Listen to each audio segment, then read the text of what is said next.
నమస్కారం. SDB news కి స్వాగతం. ముందుగా ఈనాటి ముఖ్య అంశాలు. అధికార విపక్ష నేతలు విదేశాల బాట పట్టడంపై స్పందించిన మంత్రి బొత్స, చంద్రబాబు ఎక్కడికి వెళ్తున్నాడో చెప్పారా అంటూ ప్రశ్న.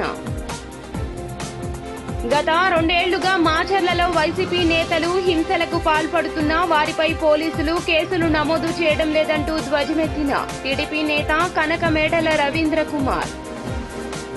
పోలింగ్ బూత్ లోకి వెళ్లి ఈవీఎంను ధ్వంసం చేసిన పిన్నెల్లి అంటూ వీడియో విడుదల చేసిన టీడీపీ, ప్రజలు తమకు ఓట్లు వేయలేదని, జగన్ చేయని పాపం లేదంటూ వ్యాఖ్య.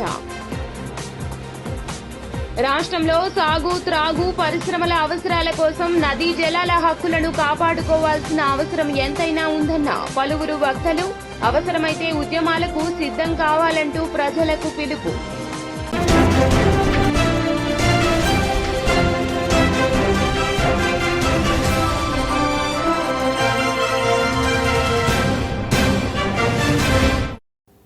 ఇక డీటెయిల్స్ చూస్తే అధికార విపక్ష నేతలు విదేశాల బాట పట్టడంపై మంత్రి బొత్స మాట్లాడారు.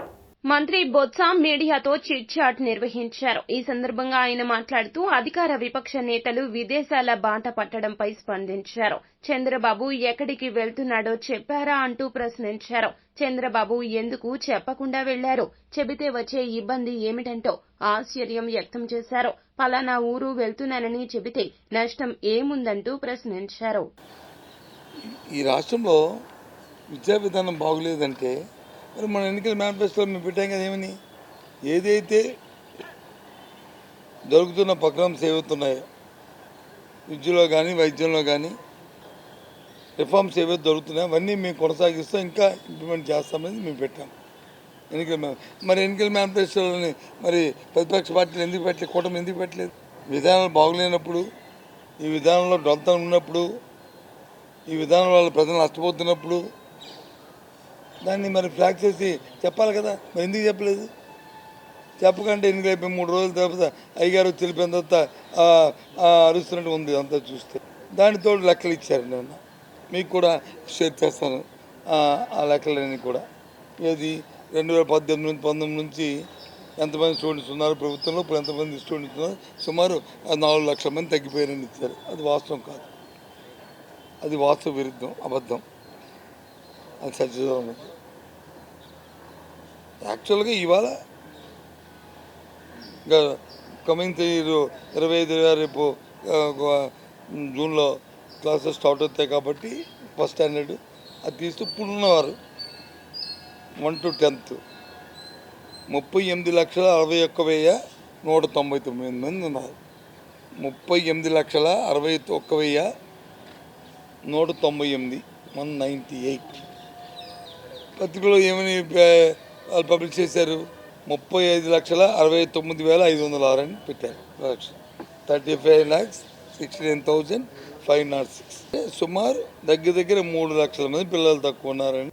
మాచర్లలో 2 ఏళ్లలో వైసీపీ నేతలు హింసలకు పాల్పడుతున్నా వారిపై పోలీసులు కేసులు నమోదు చేయడం లేదంటూ టీడీపీ నేత కనకమేడల రవీంద్ర వెల్లడించారు. రాష్ట్రంలో ఎన్నికలకు ముందే 100 హింసాత్మక ఘటనలు చోటు చేసుకున్నాయని, మాచర్లలో టీడీపీ కార్యకర్త గొంతు కోసి చంపారని వివరించారు.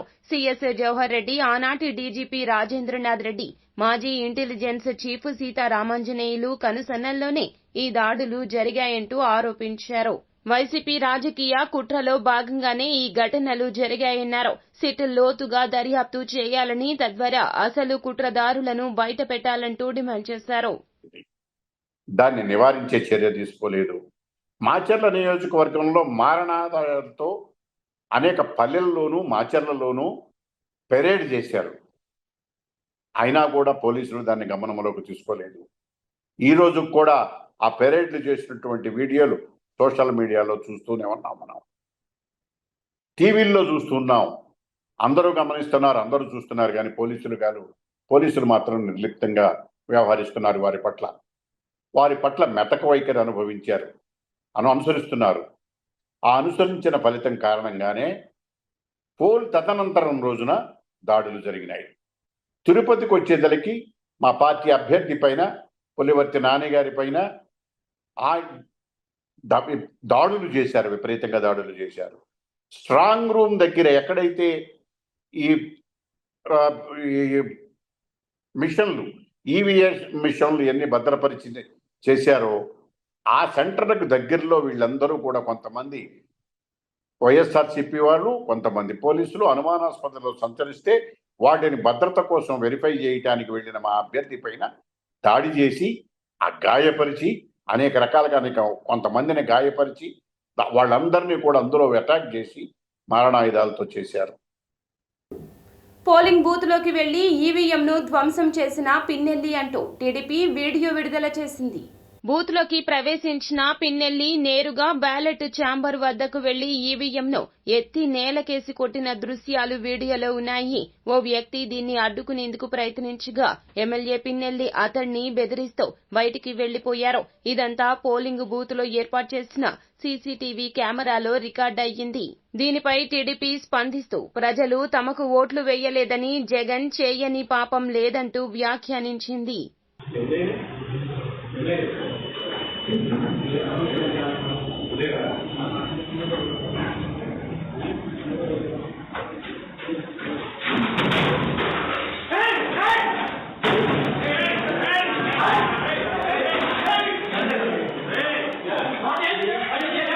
దాసరి భవన్లో ఏర్పాటు చేసిన విలేకరుల సమావేశంలో ఏపీ రైతు సంఘ నేతలు మాట్లాడారు.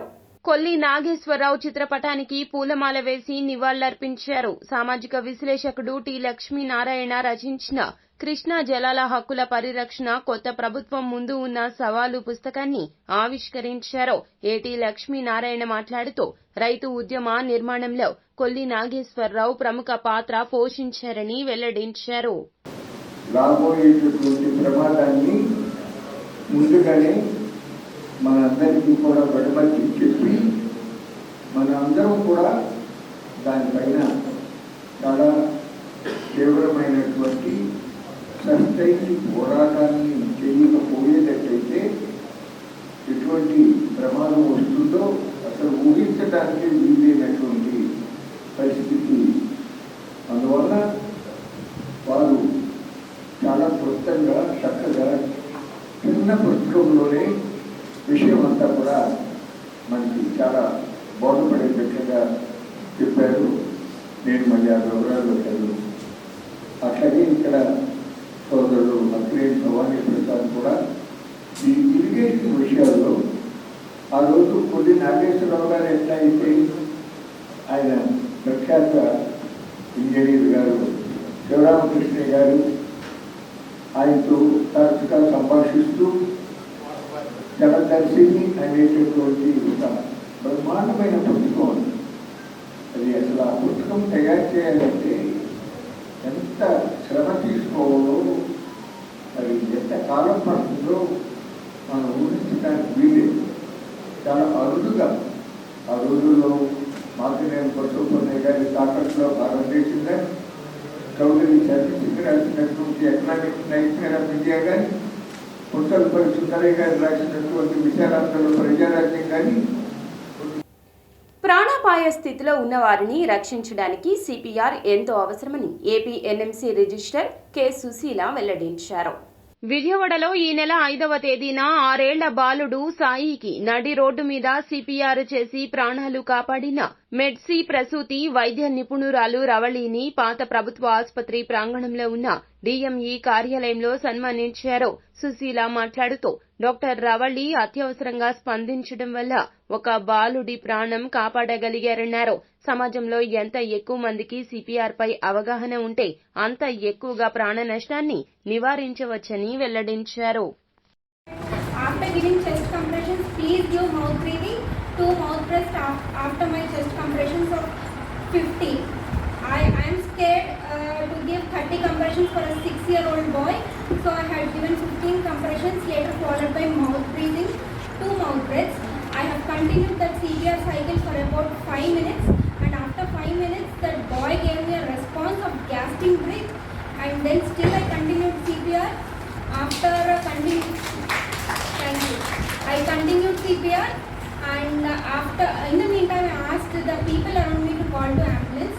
Ambulance did not arrive in time, and the boy showing response, he got the pulse back and he is giving eye movement and also shoulder movement. Then I already there is a traffic jam over there. We cleared the traffic and asked a two-wheeler guy to please help us and take him to the nearby hospital. And after in the meantime, while they are taking him to the hospital only, he became conscious and he started crying. And those people don't know me. Then they inquired about principals and faculty of various medical colleges and the faculty of the today's resuscitation course. I think this is the second of our training POD program for the nursing colleges faculty members. Last month we had one POD program. This is the second POD program, and we have the best of the faculty members here to train you all. My request is get a proper training next 4-5 hours and go back to your places.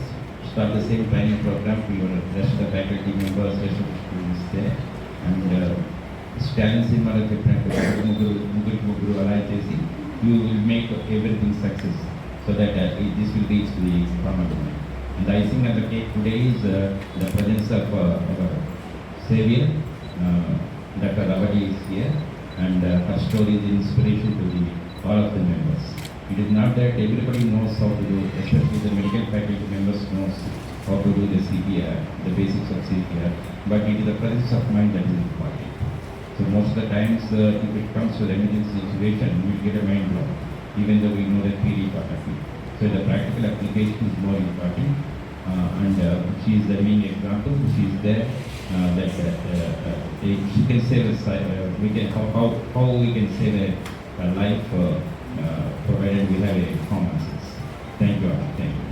రాష్ట్రంలో ఎస్సీలంతా YS జగన్కే vote వేశారని మాల మహానాడు జాతీయ అధ్యక్షులు నత్తా యోనం రాజు వెల్లడించారు. మాల మహానాడు జాతీయ అధ్యక్షులు నత్తా యోనరాజు విజయవాడలో మీడియాతో మాట్లాడుతూ ఎస్సీలంతా వైసీపీకే ఓటు వేశారన్నారు. అయినా ఆ అక్కస్తోనే దళితులపై దాడులు జరిపారని, వదిన మరిది అయిన పురంధరేశ్వరి చంద్రబాబు పోలీసులను మార్చారంటూ మండిపడ్డారు. పోలీస్ అధికారులు మారిన చోటే ప్లాన్ ప్రకారం దాడులు జరిగాయన్నారు. ఎలక్షన్ కమిషన్ కిందే వ్యవస్థలు పనిచేస్తున్నాయని, చంద్రబాబు తన మనవడికి 6 నెలల వయసు ఉన్నప్పుడే 100 కోట్లు జమ చేశారంటూ ఆరోపించారు. రాష్ట్రం అంతా 144 సెక్షన్ ఉండగా దళితుల ఇళ్లపై ఎక్కడైతే వైఎస్ఆర్ కాంగ్రెస్ పార్టీకి ఓట్లు అత్యధికంగా పోలేనియో మాచర్ల నియోజకవర్గం చిన్న గణేశనపాడులో 20 ఫ్యామిలీలపై అత్యధికంగా తెలుగుదేశం వాళ్ళు వందల సంఖ్యలో వెళ్ళి కిరాతకంగా వాళ్ళని కొట్టడం జరిగింది. వాళ్ళని ఒక గృహంలో నిర్బంధించడం జరిగింది. నేను ఒకటే చంద్రబాబును క్వశ్చన్ చేస్తూ ఉన్నా, అయ్యా చంద్రబాబు నాయుడు, మీరు ఓడిపోతారనే భయంతో ఎస్సీ ఎస్టీ బీసీ మైనార్టీలని బలిపశువులు చేయటం ఎంతవరకు కరెక్ట్ అని నేను క్వశ్చన్ చేస్తున్నాం. మీరేమో మీ మనవడు అకౌంట్లో 6 నెలలు ఉన్న వయసు ఉన్నప్పుడే 250 కోట్లు జమ చేశారు, ఇప్పుడు 2500 కోట్లు జమ చేశారు. అంటే 2 ఎకరాల ఆసామి నువ్వు ఇన్ని లక్షల కోట్లు ఎలా సంపాదించావు? పేద బడుగు బలహీన వర్గాలకి, ఎస్సీ ఎస్టీ బీసీ మైనార్టీలకి జగన్మోహన్ రెడ్డి గారు సంక్షేమ ఫలాలు పథకాల ద్వారా, నవరత్నాల ద్వారా ప్రతి ఇంటికి 1 లక్ష నుండి 5 లక్షల వరకు సంక్షేమ ఫలాలు పథకాలు ఇస్తే మళ్ళీ ఆయన్ని సీఎం చేయటానికి ఎస్సీ ఎస్టీ బీసీ మైనార్టీలు పట్టం కడతా చూస్తుంటే ఓటమి భయంతో మీరు ఒక తాడిపత్రిలో 2000-3000 మంది జనాలతో ఒక పెద్దారెడ్డి ఇంటిని ధ్వంసం చేసి వారి వదిని గారిని, అంటే మీరు హత్యలని ప్రోత్సహిస్తున్నారా? 144 సెక్షన్ ఉండగా వేల మంది మీరు ఎందుకు గుమ్ముకూడారు? అంటే మీరు గుంటూరు జిల్లా తాడేపల్లిలో సిఐ కళ్యాణ్ రాజు ఆధ్వర్యంలో కార్డన్ సెర్చ్ నిర్వహించారు. సిఐ కళ్యాణ్ రాజు ఈ విధంగా మాట్లాడారు. జూన్ 4వ తేదీన వెలువడనున్న ఎన్నికల ఫలితాల దృష్ట్యా ఉన్నతాధికారుల ఆదేశాలతో ఈ కార్డన్ సెర్చ్ నిర్వహించడం జరిగిందన్నారు. పత్రాలు లేని 15 బైక్లు సీజ్ చేసినట్లు వెల్లడించారు. జూన్ 4వ తేదీన ఫలితాలు రోజు నాయకులను కానీ, కార్యకర్తలు కానీ ఎటువంటి అవాంఛనీయ ఘటనలకు పాల్పడవద్దన్నారు. భద్రతకు సహకరించాలని కోరారు. ఈ నెల 13వ తేదీన జరిగినటువంటి ఎన్నికల్లో తాడేపల్లి మండలంలో ఎన్నికలు ప్రశాంత వాతావరణంలో నిర్వహించడం జరిగింది. అలాగే జూన్ 4వ తేదీని కూడా ఏదైతే ఎన్నికల కౌంటింగ్ ఉందో ఆ సందర్భంగా కూడా తాడేపల్లి మండలంలో ఎలాంటి అవాంఛనీయ సంఘటనలు జరగకుండా అందులో భాగంగా పోలీసు ఉన్నతాధికారుల ఆదేశాల మేరకు మా జిల్లా ఎస్పీ గారి ఆదేశాల మేరకు ఇక్కడ సీతానగరం ప్రాంతంలో గార్డెన్ అండ్ చర్చ్ నిర్వహించడం జరిగింది. ఇందులో భాగంగా సుమారు 15 వాహనాలని సీజ్ చేయడం జరిగింది. ఈ సందర్భంగా ప్రజలందరికీ, తాడేపల్లి మండలందరికీ విజ్ఞప్తి ఏంటంటే, రాష్ట్రంలో వాతావరణం చూస్తూ ఉన్నాము. కొన్ని ప్రాంతాల్లో ల్యాండ్ ఆర్డర్ భంగం కలిగి హింసాత్మక సంఘటన జరిగిన సందర్భం. ఈ నేపథ్యంలో రేపు జూన్ 4వ తేదీన ఏదైతే పోలింగ్ కౌంటింగ్ సందర్భంగా రిజల్ట్స్ వచ్చిన సందర్భంలో కొంతమంది నాయకులు కొన్ని గత సంఘటనలు దృష్టి పెట్టుకుని ప్రజల్ని, వాళ్ళ కార్యకర్తల్ని ఉద్రేకాలకు, రకరకాల భావోద్వేగాలకు రెచ్చగొట్టే అవకాశం ఉంది. అలాంటి వాటికి ఎవరు కూడా కార్యకర్తలు కానీ ప్రజలు కానీ భావోద్వేగాలకు లోను కాకుండా ఏ రిజల్ట్ అయినప్పటికీ ప్రజలందరూ వారి ఇళ్లలోనే కౌంటింగ్ ఫలితాలు చూసుకొని శాంతి భద్రతల భంగం వాటిల్లకుండా. జాతీయ రహదారిపై కంటైనర్ లారీని ఢీకొని ఒక ప్రైవేటు బస్సు బోల్తా పడింది. విజయవాడ నుండి చెన్నైకి వెళ్తున్న ట్రావెల్స్ బస్సు దగదర్తి మండలం సున్నపుబట్టి సమీపంలో రోడ్డు ప్రమాదం జరిగింది. బస్సులో 35 మంది ప్రయాణికులు ఉన్నారు. డ్రైవర్ అక్కడికక్కడే మృతి చెందగా 10 మంది ప్రయాణికులకు తీవ్ర గాయాలయ్యాయి. ఒక మహిళ పరిస్థితి విషమంగా ఉంది. టీడీపీ అధికారంలోకి రావడం ఖాయమంటూ టీడీపీ సీనియర్ నాయకులు నక్కా ఆనంద్ బాబు వెల్లడించారు. టీడీపీ అధినేత చంద్రబాబు ఇటీవల విదేశీ పర్యటనకు వెళ్లిన సంగతి తెలిసిందే. అయితే ఆయన పర్యటనపై దుష్ప్రచారం చేస్తున్నారంటూ టీడీపీ నేత నక్కా ఆనంద్ బాబు మండిపడ్డారు. జగన్ మాదిరిగా చంద్రబాబుపై కోర్టు ఆంక్షలు ఏవీ లేవన్నారు. ఆయన ఎక్కడికి వెళ్లినా నిరభ్యంతరంగా వెళ్తారన్నారు. జగన్ విదేశాలకు వెళ్లాలంటే తప్పనిసరిగా కోర్టు అనుమతి కావాలన్నారు. జగన్ పై 13 సీబీఐ ఛార్జిషీట్లు ఉన్నట్లు వెల్లడించారు. అందరికీ నమస్కారం. జగన్మోహన్ రెడ్డి అవినీతి పత్రిక సాక్షి, అబద్ధాలని నిత్యం ప్రసారం చేసే సాక్షి ఛానల్ పత్రిక, ఈ రెండిట్లో చంద్రబాబు నాయుడు గారి విదేశీ పర్యటన మీద నిన్న ఈరోజు విషపు రాతలు రాస్తూ ఉన్నారు.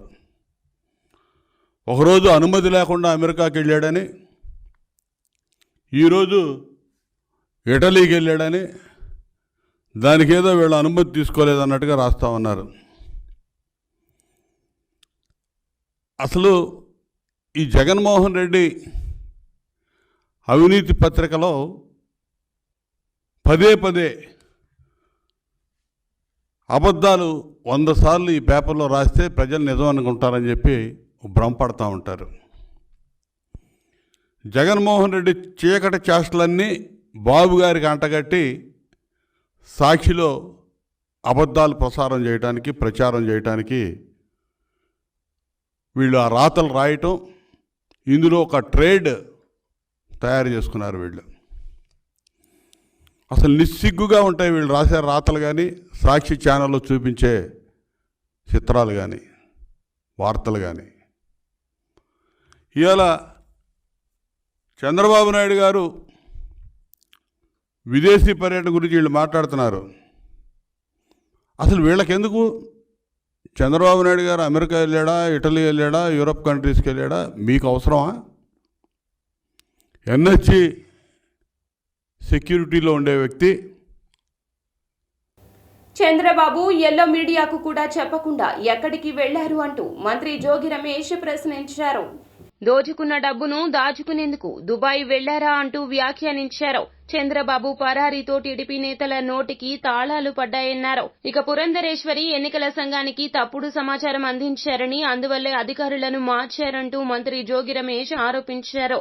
అధికారులను మార్చిన చోటే గొడవలు జరిగాయన్నారు. టీడీపీ ఓటమి ఖాయం కావడంతో చంద్రబాబు పల్నాడులో అల్లర్లకు తెరలేపారంటూ ఆరోపించారు. విశ్రాంతి కోసం వెళ్ళాడా, వైద్య పరీక్షల కోసం వెళ్ళాడా, దుబాయ్ పోయాడా, ఇటలీ పోయాడా, అమెరికా పోయాడా, ఇంకెక్కడా ప్రపంచంలో ఉన్నాడు అనేది తెలియాల్సిన విషయం. ఎందుకంటే దిక్కుమాలిన ప్రతిపక్ష నాయకుడిగా ఉన్నాడు కదా ఆంధ్రప్రదేశ్ రాష్ట్రానికి. దిక్కుమాలిన ప్రతిపక్ష నాయకుడు ఎక్కడికి వెళ్ళాడు అనేది జనానికి కూడా అవసరమేగా, మీడియాకి అవసరమేగా. కాబట్టి ఈ పరిస్థితుల్లో చంద్రబాబు నాయుడు ఆచూకీని కనుగొనవలసిన పరిస్థితి. ఈరోజు ఎన్నికలు అయిపోయినాయి, ఎన్నికల సంగ్రామం జరిగింది.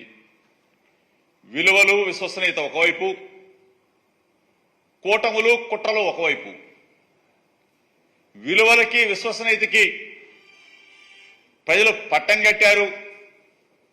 విశ్వసనీయ నేత, విలువలు గల నేత ఒక మాట చెప్తే ఆ మాట కోసం మిన్ను విరిగి మీద పడ్డ ఆ మాట కోసం నిలబడే జగనన్న వైపు జనం నిలబడ్డారు.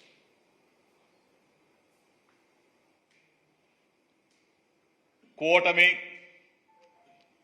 కుట్రలు, ఏ కూటమితో ఎవడు దతకడతాడో తెలీదు, ఏ కూటమితో ఎవడో పొత్తులు పెట్టుకుంటాడో తెలీదు. 2014లో ఇదే కూటమి అధికారంలోకి వచ్చింది, ఇదే కూటమి పొడుచుకున్నారు, కొట్టుకున్నారు. ఇంద్రకీలాద్రిపై చేపట్టిన అభివృద్ధి పనులను ఆర్ కొండలరావు నేతృత్వంలోని నిపుణుల కమిటీ పరిశీలించింది.